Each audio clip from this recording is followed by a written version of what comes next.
Hi, మొత్తానికి mount Fuji అయితే వచ్చేసినాం. కనిపిస్తుంది చూపిస్తాను నేను. వ్యూ పాయింట్ ఉంది మౌంట్ ఫూజీకి, ఆ వ్యూ పాయింట్కి ఎక్కి చూపిస్తాను. ఇది mount Fuji one of the view point. ఎంత మంచిగా ఉందో.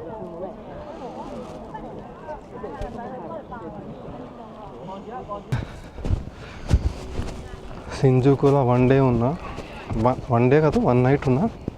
ఎందుకంటే టైమ్ జోన్ సింక్ కావడానికి. ఇండియాకి జపాన్కి 3.5 hours డిఫరెన్స్ వస్తుంది. జపాన్ ఎర్లీగా సన్ రైజ్ అవుతుంది.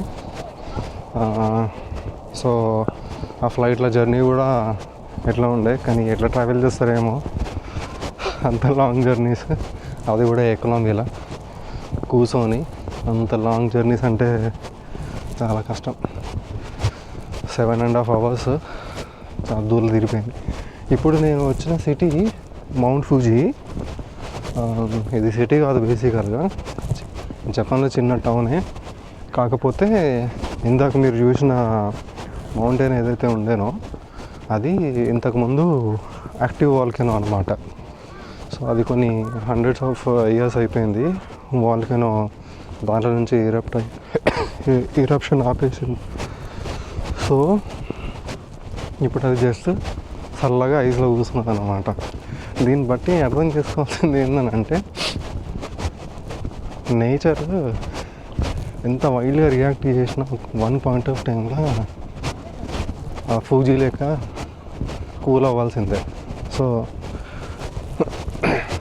ఎవరైనా రిజెక్ట్ చేసినప్పుడు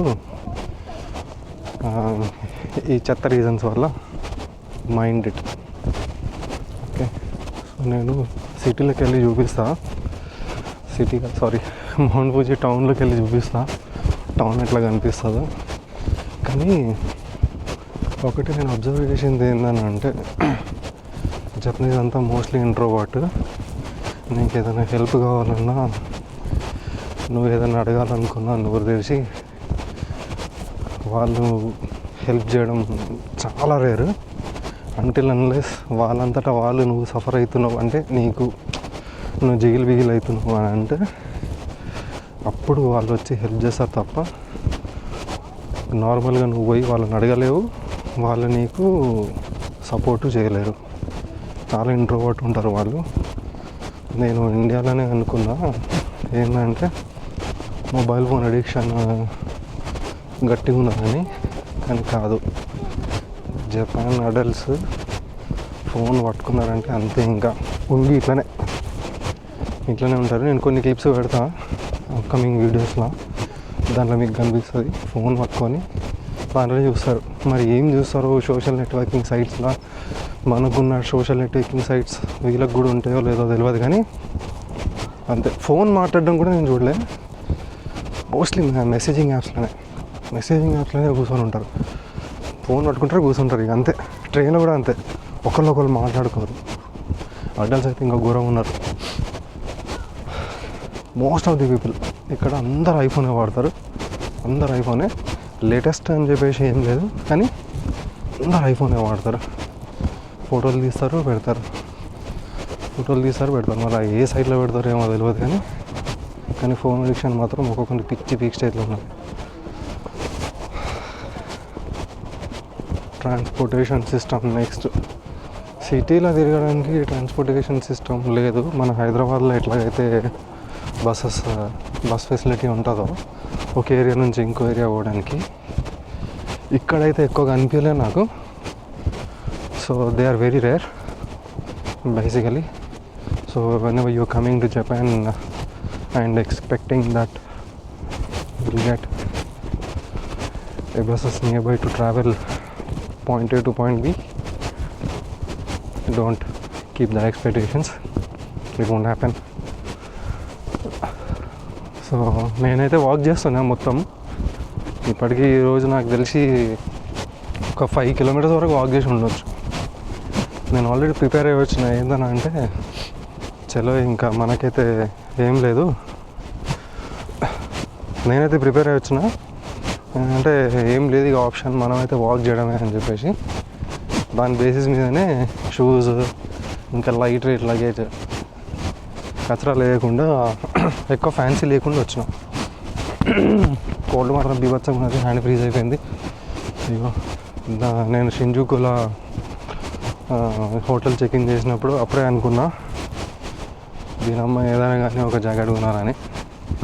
యూనిక్లో అని ఒక బ్రాండ్ ఉన్నది, సో జపనీస్ బ్రాండ్ అది, దాంట్లో ఈ జాకెట్ కొన్నా. ఓకే ఓకే ఇది ఇండియాలో కూడా దొరుకుతుంది ఈ బ్రాండ్. రీసెంట్గా ఇండియాలో కూడా లాంచ్ చేసారు.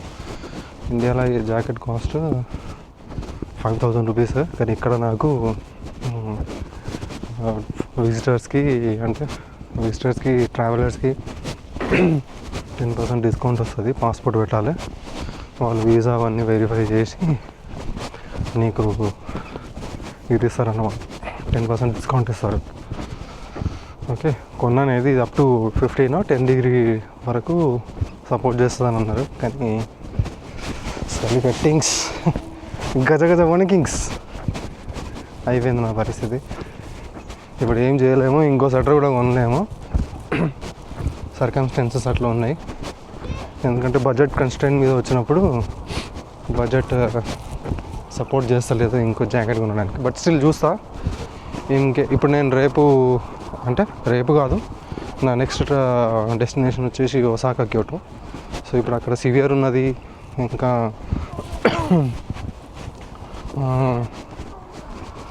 చలి ఆపుకోలేకపోతున్నా. ఇన్కేస్ వర్షమే పడింది అనుకో, హెల్త్ కానీ ఇంకేం కావాలి బొంగు, అది కొనాల్సిందే, కొనేస్తాను నేను ఇక. చూసాం, నేను మీకు సిటీలో ఎంటర్ అయిన తర్వాత ఒకసారి సిటీ చూపిస్తా, అంటే మౌంట్ ఫూజీ ఊరు చూపిస్తా. ఒకసారి చూడండి ఎంత నీట్ ఉంటుంది అంటే, ఎవడు చెత్త పడేయాడు. ఏదైనా తిన్నా ర్యాప్స్ ఉంటాయి కదా, పేపర్స్, అవి వాళ్ళ పాకెట్లోనే పెట్టుకుంటారు. డస్ట్బిన్స్ కనిపిస్తే డస్ట్బిన్స్లో పెడతారు. టైం ఉంటే టైం, ఎంత పంచువాళ్ళు ఉంటారో అంటే, ఆ పంచువాలిటీ మనతోనైతే కాదు, అస్సలు కాదు. కానీ ఒక్కసారి అడాప్ట్ చేసుకుంటే ఆ పంచువాలిటీ, నీ లైఫ్ మాత్రం వేరే లెవెల్ ఉంటుంది. అంత మంచిగా ఉంటుంది పంచువాలిటీ, నీట్గా. ఏమన్నా అంటే ప్రతి దానికి అరిగాతో గోజిమాట్సు అనేది ఉంటుంది. అట్లా అనుకుంటా బో చేస్తారు, వంగుతారు ప్రతిదానికి. ఇప్పుడు ఫర్ ఎగ్జాంపుల్ రోడ్ క్రాస్ చేస్తున్నాం అనుకో, రోడ్ క్రాస్ చేస్తుంటే తెలియక రోడ్ క్రాస్ చేస్తే వాళ్ళు ఆపేస్తారు. ఆపేసి వాళ్ళు మళ్ళీ అరిగతో అని మళ్ళీ బెండ్ చేసి రోడ్ క్రాస్ చేయమంటారు. బో చేసి మళ్ళీ రోడ్ క్రాస్ చేయమంటారు. అంత పద్ధతిగా ఉంటారు వీళ్ళంతా. చాలా స్మూత్ అయిపోయారు, చాలా డెలికేట్ అయిపోయారు. మరి ఎట్లనే అదే మన ఇండియాలో గుద్దివారేస్తారు. చూసిన బస్సులో నేను షింజుకు నుంచి మౌంట్ ఫూజీకి వచ్చినప్పుడు కూడా చాలామంది అబ్జర్వ్ చేసిన నేను, చాలా వెహికల్స్ని, నియర్ బై వెహికల్స్ని, పాస్ అవుతున్న వెహికల్స్ని అబ్జర్వ్ చేసిన. పాస్ అయినప్పుడు కనిపించలే. ఇంకోటి రోడ్ కూడా ఎట్లుంది తెలుసా, చాలా స్ట్రక్చరల్గా ఉంది. చిన్న పొక్క పడ్డదని తెలుసా, కథం ఒక బ్యాచ్ వచ్చేస్తుంది, 7 members 8 members batch, orange colour jackets వేసుకొని, హెల్మెట్స్ వేసుకొని ఫిక్స్ చేయడానికి కూర్చొని ఫిక్స్ చేస్తూనే ఉంటారు ఇమీడియట్లీ. అస్సలు ఆలోచించారు. ఆ లెవెల్ పర్ఫెక్షన్ మనతో అవుతుందా? మనం కాంట్రిబ్యూట్ చేయాలని ట్రై చేసినా కూడా అవతల దాన్ని డిజర్వ్ చేయాలి కదా, చేయడు. అసలు ఏమని ఉంటుందా?